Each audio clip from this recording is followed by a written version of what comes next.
Welcome to Canadian Mortgage Hangout. It's another Thursday morning here, and happy to see everybody out there. You can follow us on hashtag CMHTV on Twitter, or look up CanadianMortgageHangout.tv. We're streaming live, but the recording will also be there afterwards for your viewing enjoyment.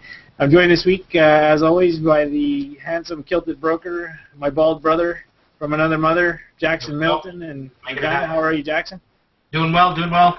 Good. Have you got some Arlo Guthrie on those headphones or what? Absolutely. Alice's Restaurant's playing all day long. Apparently he's coming to Regina tomorrow night for Folk Fest. So. Right on. I think we've got Folk Fest coming up here in Edmonton as well, right after the Jet Cars tonight. Rob, Campbell, Mr. Last Minute Technology, Max Headroom, and a talented dolphin trainer out in Guelph. How are you, sir? Development trainer. What? Like? Can you clarify that? What the hell does that mean? No, I said dolphin. Oh, yes, absolutely. Maybe I didn't pronounce it properly. The dolphin trainer. And we've got Scott Dawson out in Vancouver. How are things out on the West Coast, Scott? Nice and sunny today. Morning, guys. Good morning to you. Good morning to you. So, guys, we've got an interesting few things to talk about today. One of the things that's been big news in our industry, of course, is rumors of the possible sale of ING Direct. Now, from all indications, this, if it happens, and it's not a guarantee that it will, but if it happens, it's going to be basically to help the mothership pay off its debts. Does that seem to? Okay, let's ask you guys as a panel. What do you think? What do you think the results of that will be for the Canadian consumer and the Canadian mortgage marketplace? Start with Scott, because he's smart. Oh, well, all you guys know I'm a big ING supporter, right? One of my top lenders. Rob's got a thumbs up as well. Great company to deal with. Great customer service from the on the back end for brokers, also from clients. Whoever's going to scoop, whether they get sold or not, I guess that's still up in the air. Whoever does pick them up is definitely picking up a great company, I think, and a great workforce. That I've had the pleasure of meeting a lot of some of the Vancouver staff here. They have one of the cafes down there, so I have actually met some of the people that work there in person. It's going to be, it's not something that I'd want to necessarily lose, for sure. Scott, do they do their underwriting out of Vancouver for Western brokers, or is it strictly out of Ontario still? No, they do. They have a couple of brokers that work out of Vancouver. I believe there's, on the team that, I don't actually know how many they have. I know we have 2 on our as dedicated underwriter, so I don't know how many they actually have in the office. But all their document fulfillment, etc., is all done back east. Okay, all right. That was a question I had, because I know we did work with them for a while back in the day. Like what they stand for. We ran into some service trouble with them, which again, it was a long time ago, so I'm sure things could have changed by now. But I don't know. Maybe it's just an Alberta thing. We seem to be allergic to Eastern call centers too. So that may be a personal bias I had, but glad to hear that they're doing a good job for you. So, what are they gonna? If somebody does buy them, what are they gonna have to do to not screw that up and not wreck the culture, or not wreck what ING does well already? That's the tough one, right? You can look at. If we're talking social media engagement, ING has such a huge following of just dedicated, clients that just kind of are just broadcasting their message. They've done a great job. Talking mortgages aside, just with their cafes in certain cities, they do a lot of. They open up their space to a lot of nonprofits. So it's a great kind of community. It kind of becomes a community hub, and I think that comes a lot of the clients feel that kind of community, right? So it's going to be tough for a bigger company, I think, to kind of come into there and maybe keep that going. That's going to be a bit hard. And do you feel that having ING as a brand in your back pocket as a broker, it gives you something that you can appeal to those same clients, the ones who have maybe some antipathy towards the major banks, and yet you can still provide them the kind of customized advice that you offer? Is that one of the... Absolutely. I mean, the brand recognition of ING is massive. I mean, there's no denying that, right? Obviously, it is a bank. They take deposits, but it's on the mortgage side. They don't have a mortgage force. They strictly deal. I mean, they have their own internal sales force. Obviously, that if someone's on the website, they can call them and contact them. From my understanding, the vast majority of their mortgages are actually originated through the broker channel, right? So right. Independent mortgage broker. So I mean, to have them on our side, it's a huge brand recognition. I mean, I think a lot of the brokers on the panel here, obviously, when you're talking with clients, they might not know who Merrick's is or who MCAP is because they don't, obviously they don't have branches or something like that. Whereas if you mention ING to a client, typically 9 times out of 10 they're going to know who they are. Well, it's interesting. Sorry to interrupt, but I actually use that as, when I'm talking about the difference between the banks and the lenders that we use, because I don't use any banks, but I honestly say, okay, have you heard of ING Direct? Yeah, the lenders I use, like Street Capital and First National, are they've built their presence online. You've never heard of them. Online spends money on advertising. The guys that I deal with spend money on sourcing business through the broker channel, and kind of explain it that way. And they're like, oh, okay, that makes sense. It's just creating that familiarity with it. But, yeah, nobody knows who Street Capital is, but should they? ING Direct's doing the good job. We just, package off of that. I'm good with it. Yeah, the money's all green, or at least in Canada, pink and purple and red and green. See-through. Plastic. Yeah, plastic now. Apparently that plastic money melts, though, so you got to watch out. Rob, you were quoted in mortgagebrokernews.ca, a great article, CMP Magazine talked to you about this subject. Do you want to recap for us what you talked about there and what your position was on the whole possibility of the sale? Yeah, sure. So first I'll start that by saying 2 things, kind of disclosure. The article said that I was a broker. I am not a broker. I'm an agent in Ontario, so I'm not a broker. Second disclosure is I don't use ING a lot. And I disclosed all this in the interview, but a story's a story, I guess, and it got out. So my thought is that, kind of touching on what Scott said, ING has built a huge following in the broker channel, but also with the consumer on their culture, their corporate culture. Just looking at Peter's Twitter, Peter, the CEO of ING, and he's joined Twitter in February of 2009. So he's not one of these guys that's kind of jumped onto this bandwagon of social and interacting with clients and just people in general. He's been out there for a while. And that says a lot about the culture of the company. Everybody, the worker bees in a company are all individuals, and they all have their own way of doing things. But if the driving force up above is someone like Peter who's driving, customer first, service first, that really reflects in their brand and really reflects in their business. And so, commenting on the potential sale, it's a no-brainer that, to me anyway, that the parent company is looking for a good asset to sell, a nice safe asset that's a good money maker. And of course, the Canadian economy in this country is a perfect place to start getting top dollar for the investment. The huge fear, I guess, there is that if they do get gobbled up by somebody else, whether it's Manulife or whoever, it doesn't matter whoever, the key ingredient that can't get taken out of that mix is the culture. Yeah. Money's money. You can get money anywhere. You can get it from anybody. You can get it on a rate discount site. You can get it from the broker who's still taking apps by paper and meeting everybody belly to belly.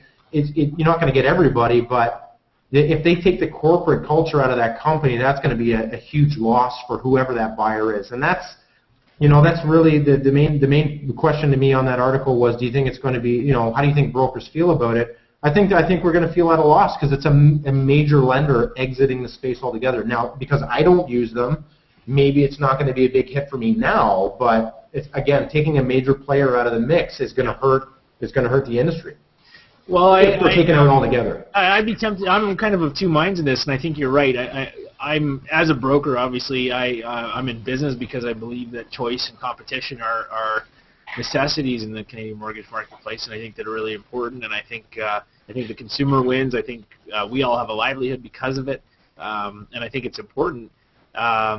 So it is distressing to a certain degree, or concerning maybe whenever a lender decides for whatever reason or that they're not going to participate in the channel. But here we don't know that they're going to get purchased and exit the channel. We don't know that. Scotia acquired Maple Trust, who was a lender specifically in the mortgage broker channel, and they integrated it and improved the business model and brought some of the strength of what they do to it. So I guess it'll remain to be seen what happens. But on the other hand, I think brokers, we need to pat ourselves on the back a little bit here and say the reason why ING's parent company is even thinking about selling this asset is because it's valuable. And the reason it's valuable is because they were able to build a really good quality, highly safe mortgage asset in the form of their book, largely on the back of mortgage brokers, because they did not do it through the direct channel. They got some volume direct and everything else. But the reason why they're using the channel, the mortgage broker channel, is because we have reach. And I think that's a testament to the kind of quality of business that mortgage brokers do and can do, and the importance of having good underwriting guidelines too. Some of the lenders have gotten into trouble over the years.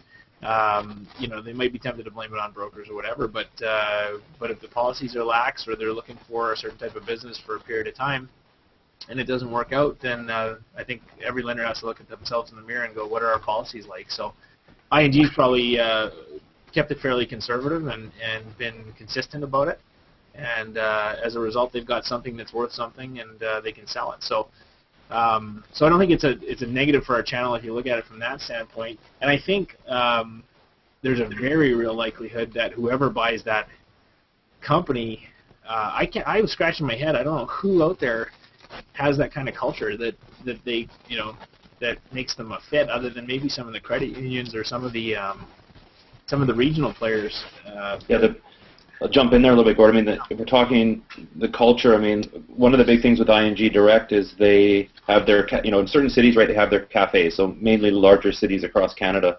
There's one in Vancouver. I believe there's one in, is there one in Edmonton as well? I'm not sure. Not that I'm aware of. There is one in Toronto, I know. Toronto as well. Flagship one, yeah. So, and if you, I mean, I read a lot of the press releases from a lot of the big banks as well, and what's kind of following suit with that same kind of community approach is for one example, is TD Canada Trust. A lot of their branches that are opening up here are more kind of they're trying to focus more on the community. Is it working? I mean, they're trying, but it's almost kind of like they're forcing it too much. The one thing that I've kind of noticed with any kind of interaction with ING is they're not forcing on anybody. They're real. They open the space up for people. They're authentic. They're not. It doesn't appear to be an ulterior motive. Obviously, there is down the road that they're going to be able to sign up new customers. But I think the big kind of financial institutions that are coming in behind that are kind of, it doesn't come across as real. It comes across as a copy. Well, I think you're right. That genuine appeal was what made them special and what gained them as much traction as they got. And there have been other kind of companies have come along and tried to kind of copy that approach. Ally Financial comes to mind and things like that. But I'd encourage anybody, if you haven't read it yet, pick up a book called The Orange Code, and that tells you the story about how ING Direct started in Canada. A lot of people don't know this, but ING Direct actually began in Canada and then was so successful here it was exported to the United States.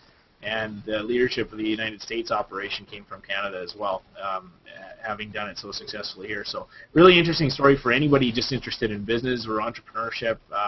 There's definitely things that apply, I think, to the mortgage broker channel and how we can build a good relationship with our clients. So it's a good read. Now, Jackson, do you do some work with ING or? Nope. Not really. And no. So, do you have an opinion regarding the general direction this is going, or what you'd like to see? I don't really know. I mean, my only experience with ING Direct was back in like 2007, and I mean, I tried to sign up as a broker, and I just looked at it was like a 50-page document, and it just didn't really work. And honestly, I mean, let's face it, as brokers, we get comfortable with using the lenders we use, and if you this business isn't about shopping and getting one lender to compete with another. It's about developing a great relationship with the lenders that you do use to offer a lot of products. I've just been able to develop a great relationship with other other lenders. Not saying that I don't believe ING Direct's offering, you know, a great product. Actually, from the sounds of it, ING is quite in line with the type of lender that I would use, but I mean, I'm dealing with guys who I love working with. I will say this, anytime that I get a client and I'm taking an application and, you know, I'm asking the financial institution where their investments are held, anytime they say ING, I know I've got a really good client. I might just be throwing a generalization out there, but when somebody's got $10,000 in an ING account, they've got a great credit score and they've been at their job for some time. It just seems that the type of person that deals with ING Direct on the financial, like the investing side, is somebody who's probably a really good client. So well, they seem to be. Yeah, you're right. They're. I think the appeal there is save your money, right? And yeah. People who are probably passionate about savings accounts and higher interest rate and a little more conservative, a little more frugal with their dollars would tend to look at that as an option. So no, that's a valid point for sure. Now let's I want to move on, guys. One of the things that I came upon here was an article out of Australia in the Australian news, and apparently they're doing a bank inquiry down there. The Mortgage and Finance Association of Australia is looking into, or they're speaking at a Senate inquiry down there about the banking system, saying that the share of non-bank lenders has really crashed in Australia. Some of you may know this from before. I think they had a fairly balanced market like Canada, where there were 4 or 5 major lenders and then a number of others who originated through the broker channel. But my understanding is that that's really consolidated, and that most of the power now are in the hands of 4 or 5 lenders. What the suggestion here is that they need to be looking at the Canadian system as the model, in particular the government guarantees regarding securitization, and ensuring that competition is alive and well in the marketplace. So, you know, we can't get into the nuances of the Australian market, but I think what they're saying here is that everybody wins when there's more competition. Would you agree with that? Yes. And I know as a broker in the channel, sometimes it's hard when there's lots of competition because it makes us have to work for it. But isn't that the whole point? At the end of the day, it's better for the consumer. Would you agree, Jackson? Yeah, absolutely. I think, I mean, the more options, the better. I mean, however, really, you know, I think we talked about this previously. I mean, how much really is there a difference between each lender, you know? So, I mean, a product's a product. Now, how do we create our value proposition? Is it based on the lowest rate or prepayment privileges? I mean, stuff that clients may or may not use? I mean, I'd like some more diversity in the marketplace, but, you know, just more competition, I don't know that really heats it up. Well, and now you made an interesting point. So there's a lot of similarity between some of the lenders and maybe the policies and rates and things like that. Isn't that a result of competition? I know when I started, it wasn't always the case. Most of our, the bank competition was offering 10 and 10 prepayment privileges, for example, and then some of the broker lenders came out with more favorable terms, whether it's 20 and 20 or 15, 15 and double up, and then ING came out with 25, 25. So you start to see some of these things. Maybe that homogenization is a result of that competition. I'm wondering if there's more consolidation. If ING gets sold, maybe others exit or get bought up, that we'll see maybe more diversity, but at a cost to the consumer. I think the more players the better, and not for the reason for competitiveness in price, but basically what Jackson said about tying it back to ING again with, and Scotty, if I can call you Scotty, which I have done. The culture in ING is a sell factor, and having more competition. The competition is no longer based on rate or prepayment options or whatever. If we just paint the vanilla brush and we exclude kind of Alt-A lending and all that, and we just go cookie cutter AAA, in essence, the corporate culture of the lender and the team you deal with, whether it's the underwriter, the BDM, whoever, the CEO, anybody, that's what's going to make your decision. If you have to fund a deal in 7 days, if you have something that's, that's just dropped on your lap and you've got to fund a deal in 7 days from app to closing, right away you're going to disclude those lenders that you know, there's no way, they never pick up the phone, they never call me back, they never answer an email. Those are going to be wiped off the map. So it doesn't matter that they're offering $289 to Mr. and Mrs. Client. It just doesn't matter anymore. And when the client says, well, I saw $289, they say, yeah, well, if you came to me 30 days ago, for sure. But we're in a tight time pocket here where I know the team I work with at this lender will get back to me ASAP with a deal, and we can get this put to bed. So I think the corporate culture really does play into the mix. The rate, the prepayments are important, but at the end of the day, it's the relationship you've made with your underwriter, your doc fulfillment person, your closer, your BDM, your CEO. In this case, with Peter being so transparent.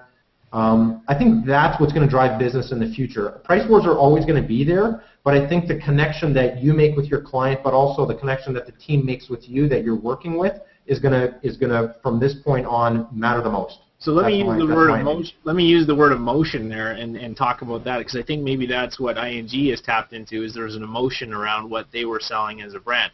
There was an emotion about saving your money. There's an emotion about not getting ripped off by your other institution. There's an emotional attachment. It was hard to measure, but people felt it. And losing that could be interesting, because I don't know that there are too many other lenders. There are maybe some who are actually generating that or actually getting that with the consumer. And maybe that's something that as brokers we need to think about in our marketing mix is, are we doing enough? Are we focusing too much on rate? And I'm playing into your hands a little bit. I know we publish rates, but are we focusing too much on the product features as opposed to why somebody should care?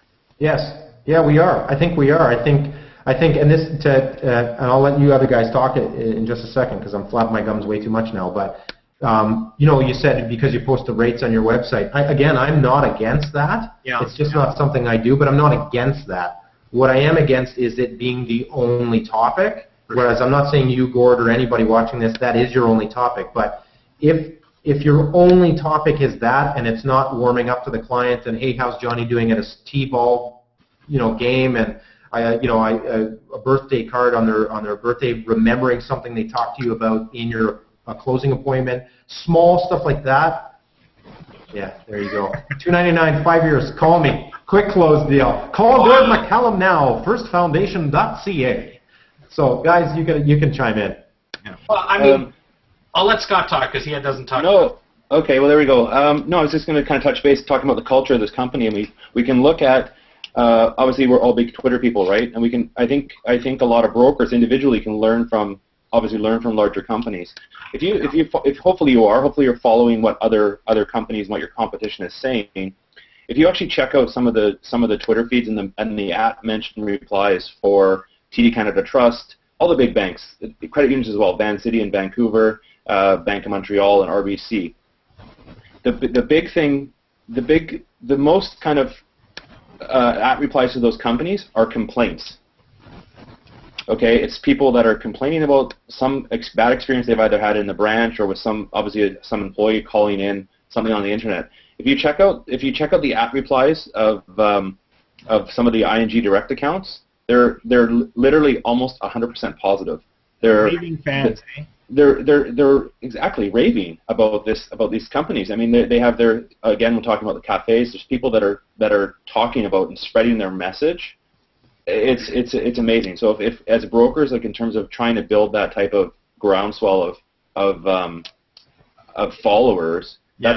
that's what we can learn from. I don't think you get that from posting rates and talking about that. I guess, Scott, one of the things you should do about that then is make sure you retweet all the complaints, because it's a competitive market out there. Look at these guys, chumps. It's funny. Well, it reminds me of I think I may have mentioned this before on a past mortgage hangout, but it reminds me of a study IBM did actually for the Canadian Canadian banking system or something like that regarding CRM. So they were trying to sell CRM software at the end of the day, but their study indicated that 54% of Canadian banking customers had an antagonistic relationship with their bank. Not kind of like I don't really like them or I'm apathetic, or antagonistic. And when I think of antagonistic, I think of the two parties poking each other with a stick to see who gives first, you know? Like they really hate each other. Or they really, in this case, the consumer really hated their chosen financial institution. But I'm sure you guys have had clients who, you know, where they may be paying more than they need to, or they're in the wrong product at their branch, and they say, "But they've always been so good to me." What do you deal with? How do you deal with that? If somebody's got that emotional attachment to somebody who's been abusing them for years, what do you say? For the record, I'm going to say this and only this. I'm not going to comment because last night I was in a good Twitter exchange with a local branch, and I'm trying to move forward, not slandering branches as much, so I'm going to hold my comments back. So wait a sec. So Rob, enlighten us here. No, you can't get off that easy with a no comment. That's just sure. No. Okay, I'll close the notes. So there, you don't have to tell us who, but just a local branch got no. Okay, so not like local branch manager. Yeah. Like, you know, maybe mobile force or somebody in the branch, not manager or vice president or anything like that. Bank employees, though, right? Yeah, and I put out a tweet basically saying, hey, and it was pretty much verbatim, hey, if your mortgage payment's coming out auto debit anyway, why does it matter if it's placed at a branch? And I used the word branch. In hindsight, maybe I shouldn't have been that nitpicky. I should have just been a little more vague. And moving forward, you know, just to be a better person, a better business person, but a better person in general. I don't particularly want to kind of keep harping away at that. But yeah, there was a good exchange about that online.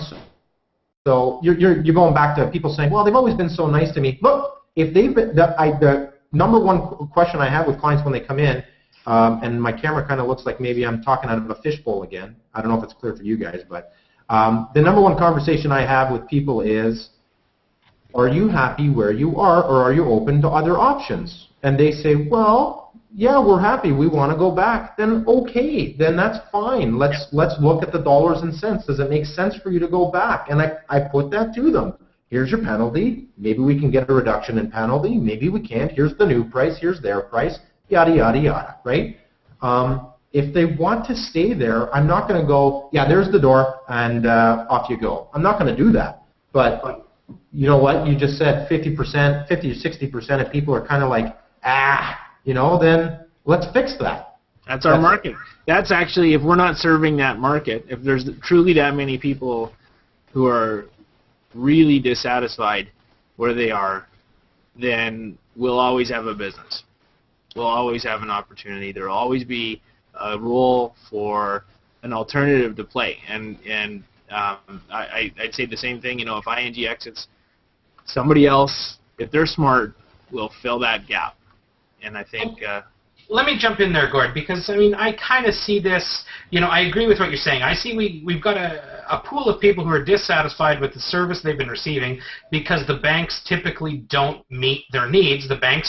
Bankers work for banks and get paid by banks to make the banks money. That's no big secret. It's not even a flawed system. It's just the way it is. Mm. So I think our responsibility as the broker channel is to support the broker channel lenders and have them look at us and say, these guys always represent solid clients. I can trust them. Because the client doesn't have the bank, the institutions we deal with don't have the direct relationship with the client. They trust us to bring the client to them. So what happens is when we bring chump clients, what do the banks do? What do the institutions do with us? They look at us and go, oh, I don't know if I can trust the guys that Jackson's bringing to me. But if I bring them AAA, only good stuff, my deals don't get canceled, we don't get declines, they're a lot more willing to work with me, with my clients. So I guess I'm kind of on the fence with ING Direct because I don't really like the lending institution creating a culture that allows my client to like them.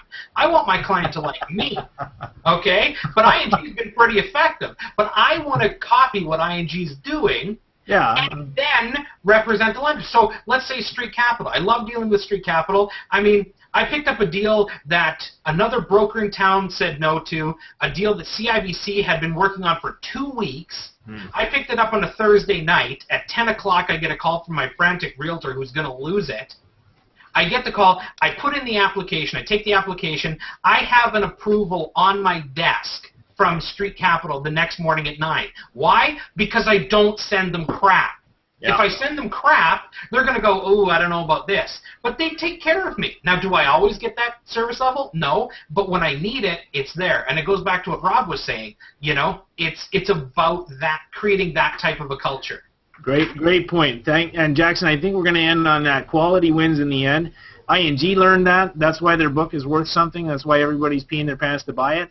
And it works the same for brokers. Can I say pee on? I guess it's the internet. You can say anything. What? Urine. Yeah, wow. I listened to a Gary Vaynerchuk thing last night. Wow, that was explicit. I don't know who that is, but anyway. Whoa, Gord. You don't know who Gary Vaynerchuk is? No, sorry. I have children. Okay. Now. I don't get out. Ladies and gentlemen, after we end this webinar, Rob Campbell's going to enlighten Gord McCallum. And if you don't know who Gary Vaynerchuk is, continue not knowing, because I don't want to be the only one. All right. After lunch, I'll... Okay, guys. Well, let's end on the quality wins always point. I think that was a good one to finish on. So if you're sending your lenders crap, shame on you. Get it together. Support the channel, and we'll all do well. And guys, great visit this week. I know we went long, but always enjoyed the chat. And hey, say hey to Keith Andrade there. How you doing? I haven't seen any lunges today, Keith. How you doing, Gord? Good. Right on. Okay, guys, signing off for this week. See you next week. All right, have a good one, guys. Thanks. Thank you, guys. Thanks.